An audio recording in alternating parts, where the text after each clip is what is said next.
High guys, welcome to cric chat with Venkatesh. నిన్నటి LSG RCB match తర్వాత కూడా Digvesh Rathi and Jitesh Sharma ఇప్పటికీ సోషల్ మీడియాలో ట్రెండ్ అవుతూ ఉన్నారు. ఇప్పటికీ ఆ రన్అట్ మన్కడింగ్ అనేవాళ్ళం ఇంతకుముందు, ఇప్పుడు run out at the non strikers end అంటున్నాం. దాని మీద చర్చ జరుగుతూనే ఉంది. ఈ వీడియో కూడా దాని గురించే. అయితే నేను అది మంచిదా చెడ్డదా, లేకపోతే spirit of the game, rules ఏంటి, ఇవన్నీ మాట్లాడదలుచుకోలేదు. చాలాసార్లు మాట్లాడుకున్నాం. అదిగాక మన ఛానల్ చూసే వాళ్ళకి ఈ రన్అట్కి సంబంధించిన అభిప్రాయం ఏంటో వాళ్ళకి స్పష్టంగా తెలుసు. So I don't want to go in to that. నేను కేవలం umpire decision, third umpire decision కరెక్టా కాదన్న విషయంలో క్లారిటీ ఇవ్వదలిచాను. నిన్న నేను వీడియో చేసినప్పుడు, మ్యాచ్ వీడియో చేసినప్పుడు డౌట్ఫుల్గా నేను చెప్పాను. కానీ నాకు కూడా ఖచ్చితంగా, అంటే రూల్స్ అన్నీ మనకి ఎప్పటికప్పుడు గుర్తుండవు కదా. సో ఆఫ్ హ్యాండ్గా ఏదో చెప్పడం కంటే కూడా దాన్ని సపరేట్గా వీడియో చేద్దాం. అంపైర్ డెసిషన్ నాకు కూడా డౌట్ఫుల్గానే అనిపించింది. అంపైర్ తీసుకున్న నిర్ణయం డౌట్ఫుల్గానే అనిపించింది. సో దాని మీద మీకు క్లారిటీ ఇవ్వదలిచాను. ముందుగా మనం రూల్ పొజిషన్ ఏం చెప్తుంది. ఇప్పుడు దాన్ని మన్కడింగ్ అనే పేరు తీసేసి ఖచ్చితంగా రూల్ యాడ్ చేశారు ఐసీసీ రూల్స్లో. రూల్ పొజిషన్ ఏం చెప్తుందో మీకు చెప్తాను. రూల్ ఎంసీసీ రూల్స్లో 38.3.1 దాని ప్రకారం a non striker can be run out from when the ball is in play until the moment the bowler's arm reaches the highest point in his normal bowling action. తన normal bowling యాక్షన్లో highest point, వీడియోలో మీకు పైకి కనిపిస్తుంది, highest పాయింట్కి reach అయ్యే లోపు గనక బ్యాట్స్మెన్ క్రీజ్ దాటితే, ఆ లక్ష్మణ రేఖ దాటితే అప్పుడు రన్అట్ చేయొచ్చు. ఇది మళ్ళీ నెక్స్ట్ రూల్ ఏంటంటే 38.3.1.1 దానికి సబ్ రూల్ ఇది. The bowler can break the stumps, అంటే అతను బాల్ వేయకుండా హయ్యెస్ట్ పాయింట్కి రీచ్ అవ్వకుంటే ముందే కనుక బ్యాట్స్మెన్, అంటే అతను ఇంకా తయారవుతున్నాడు బౌలింగ్ వేయడానికి. బౌలింగ్ వేళ లోడింగ్ అంటాం కదా, ఈ స్టేజ్లో ఉంటాడు. నెక్స్ట్ స్టేజ్ ఇలా వస్తుంది. తర్వాత హయ్యెస్ట్ పాయింట్, అక్కడ బాల్ వేయడం కంటే ముందు, హయ్యెస్ట్ పాయింట్కి రీచ్ అయ్యే కంటే ముందు అతను ఇంకా తయారీలో ఉన్నాడు, బౌలింగ్ వేయడానికి సిద్ధపడుతున్నాడు. ఆ టైంలో కనుక రీచ్ అయితే స్టంప్స్కి కొట్టి అవుట్ చేయడం next point. The bowler can break the stumps with the ball to run out the non striker. ఇది రూల్. ఇది రూల్ ఏంటంటే హయ్యెస్ట్ పాయింట్ రీచ్ అయ్యే లోపల కనుక బ్యాట్స్మెన్ క్రీజ్ దాటితే, గీత దాటితే అప్పుడు ఆగిపోయి, బౌలర్ ఆగిపోయి బాల్ వేయకుండా రన్అట్ చేయొచ్చు. This is very much under the rules. ఎప్పుడు అది రన్అట్ నాట్అవుట్ అవుతుందంటే, ఇది మనకి ఇంపార్టెంట్. ఎందుకంటే జితేష్ శర్మని నాట్అవుట్ ఇచ్చాడు అంపైర్. ఎప్పుడు ఇది నాట్అవుట్ అవుతుందంటే అది రూల్ 38.3.1.2 సబ్ రూల్ 2 అనమాట. Once the bowler's arm passes the highest point of the bowling action, highest point దాటింది, బాల్ వేయబోతున్నాడు, they can't run out the non striker even if the batter is out of the crease. Highest point దాటిన తర్వాత batsmen crease దాటినా కూడా run out చేయడానికి లేదు. అతను ఒక స్టేజ్కి వచ్చాడు, హయ్యెస్ట్ పాయింట్ అంటే రిలీజ్ పాయింట్ అంటాం మనం. రిలీజ్ పాయింట్ చేరే లోపల రిలీజ్ పాయింట్ అనే మాట కూడా వాడాడు third umpire. I want to see the release point అని వాడాడు. కానీ అతను ఏమన్నాడంటే, ఉల్లాస్ గందే, ఈ third umpire, he played cricket for Vidarbha, first class cricket ఆడాడు, బాగానే ఆడాడు, చాలా ఆల్రౌండర్ అతను, ఆడాడు. అతను ఏమన్నాడంటే, బౌలింగ్ క్రీజ్, పాపింగ్ క్రీజ్ దాటాడు, డెలివరీస్ స్ట్రైడ్ ఫినిష్ చేశాడు అన్నాడు. డెలివరీ స్ట్రైడ్ ఫినిష్ చేశాడు. కానీ ఇక్కడ డెలివరీ స్ట్రైడ్ ఫినిష్ చేయడం అదంతా కాదు, హయ్యెస్ట్ పాయింట్ దాటే లోపల బ్యాట్స్మెన్ క్రీజ్ దాటితే అవుట్. ఇక్కడ ఏమైంది, నేను మళ్ళీ కొన్ని వీడియోలు చూసాను. Video I cannot play here, ఎందుకంటే కాపీరైట్ ఇష్యూస్ ఉంటాయి కాబట్టి నేను ప్లే చేయలేను. ఇక్కడ ఏమైందంటే, జిగ్వేష్ షాటి యాక్చువల్గా బౌలింగ్ చేయడానికి ఈ రకంగా చేయి తిప్పాడు, ఇక్కడ దాకా వచ్చాడు, ఇక్కడ కొంత దూరం వచ్చాడు, హయ్యెస్ట్ పాయింట్ రీచ్ కాదు. హయ్యెస్ట్ పాయింట్ రీచ్ కాకముందే ఆగిపోయి ఈ broke the stumps.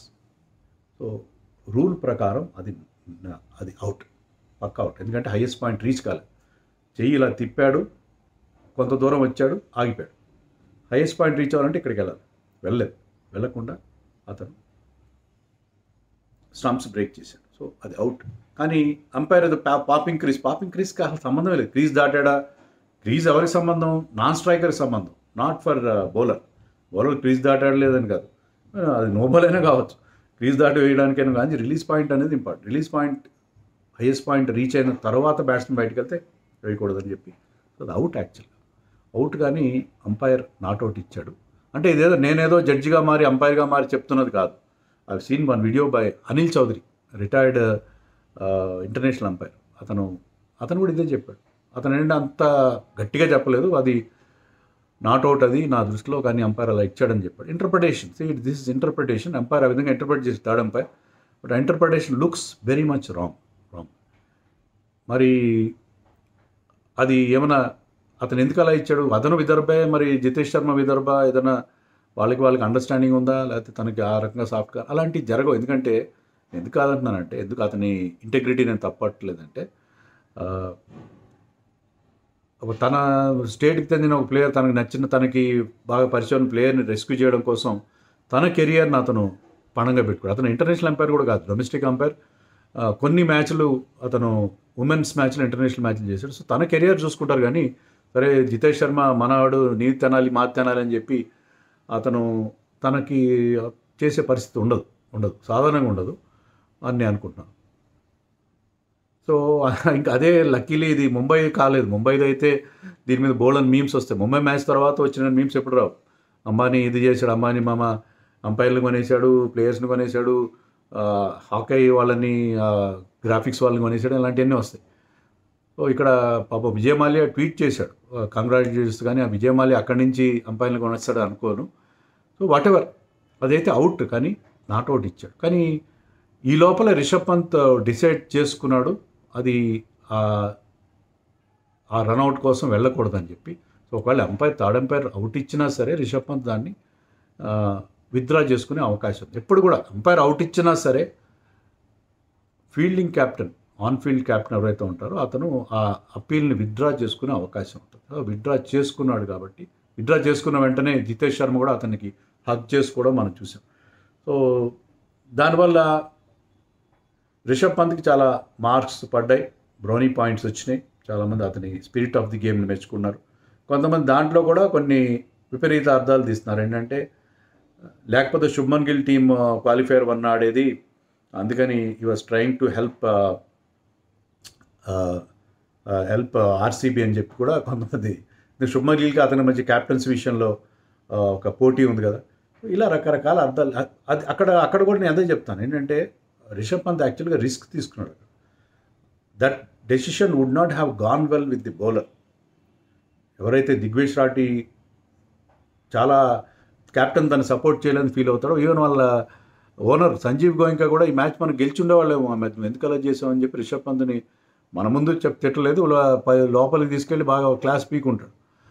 So Rishabh పంత్ని retain చేయకపోవచ్చు అని కూడా వస్తుంది. సో ఇలాంటివి చేస్తే నువ్వు గెలిచే మ్యాచ్లు కూడా మనం ఓడగొట్టావని అతన్ని రిటైన్ చేయకుండా ఆక్షన్లో పెట్టే పరిస్థితి కూడా ఉంటుంది. దానివల్ల అతనికి 27 కోట్లు పోతాయా మరొకటా అని కాదు, ఏంటంటే మళ్ళీ ఆక్షన్ టేబుల్ మీదకి వస్తే అది ఒక ఇన్సల్ట్గా ఉంటుంది. రిలీజ్ చేస్తే, అలాంటి ప్లేయర్ రిలీజ్ చేస్తే ఒక ఫ్రాంచైజీ ఇన్సల్ట్గా ఉంటుంది. 28-7 crores అనేది పెద్ద ఇష్యూ కాదు రిషబ్ పంత్ లాంటి వాళ్ళు.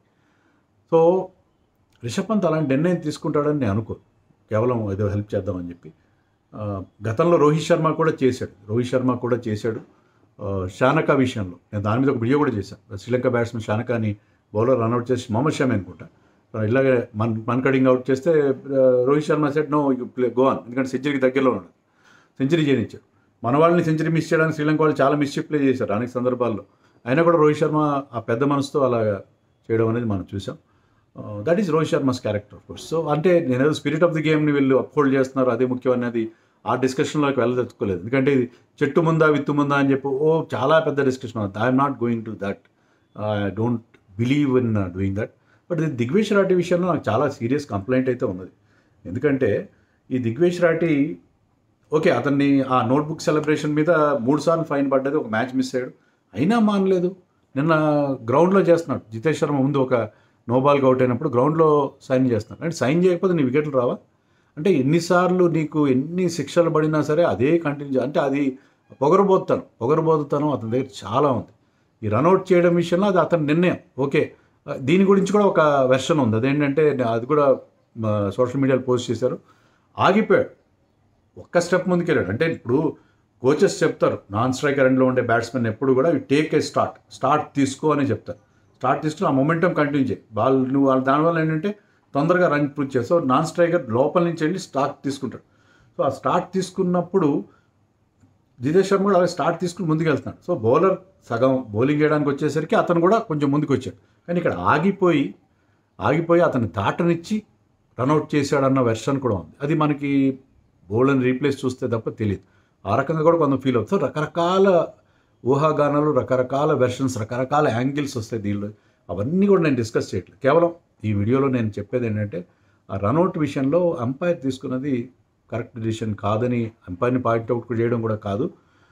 ఇక్కడ క్లారిటీ ఏంటంటే ఎప్పుడు రన్అట్ చేయొచ్చు. మీరు నెక్స్ట్ టైం ఎప్పుడైనా చూసినప్పుడు చాలా అరుదుగా జరుగుతుంటుంది. ఎందుకంటే ఈ రూల్లోకి ఎక్కిన తర్వాత కూడా చాలా తక్కువ సందర్భాల్లో మనం ఇది చూసాం. ఎందుకంటే బౌలర్స్ కానీ ఎవరైనా ఒకటికి 2 సార్లు ఆలోచిస్తారు. బ్యాట్స్మెన్ చాలా అడ్వాంటేజ్ తీసుకుంటే తప్ప ఇలా చేయరు. ఎందుకంటే చూడండి, అశ్విన్ బట్లర్ని అవుట్ చేశాడు. తర్వాత ఇద్దరు ఒకే టీంకి ఆడాల్సి వచ్చింది. కానీ బట్లర్లో ఆ బిట్టర్నెస్ ఉంటుంది. దాన్ని దూరం చేయడానికి అశ్విన్ చాలా కష్టపడాల్సి వచ్చింది. సో అది ఇవన్నీ జరుగుతుంటాయి కాబట్టి సాధారణంగా ఇది ఒక లాస్ట్ రిసార్ట్గానే బౌలర్స్ చేస్తారు అనేది మాత్రం నేను చెప్పదలిచాను. దాని మీద నా అభిప్రాయం మీకు తెలుసు. That is my own opinion. I don't want to go in to that. కానీ కేవలం ఈ క్లారిఫికేషన్ ఇవ్వడం కోసం చేసి